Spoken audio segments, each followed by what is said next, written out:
Every LED light you see in homes, offices, and luxury projects begins its life inside a factory like this. High-quality LED lights start with carefully selected raw materials, LED chips, aluminum bodies, drivers, optics, and wiring. The heart of every LED is the chip. It is mounted on a PCB and designed to deliver maximum brightness with minimum heat. Excellence begins with the finest, carefully selected materials, chosen to perform flawlessly for years. Robotic precision ensures every component is flawlessly placed, eliminating microscopic errors. At our state-of-the-art facility, precision and quality are paramount in every LED light we create. The driver controls the power.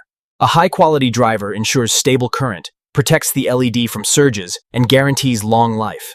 Aluminum bodies are not for design, they remove heat. Proper thermal management. All components come together here: the LED chip, driver, housing, and diffuser, forming a complete lighting system. Before leaving the factory, every light is tested for brightness, color, voltage stability, and heat performance. Only after passing inspection are the lights branded, packed, and prepared for delivery. From raw materials to beautiful lighting, this is how quality LED lights are made. Follow LED Insiders for real LED knowledge, straight from the factory floor.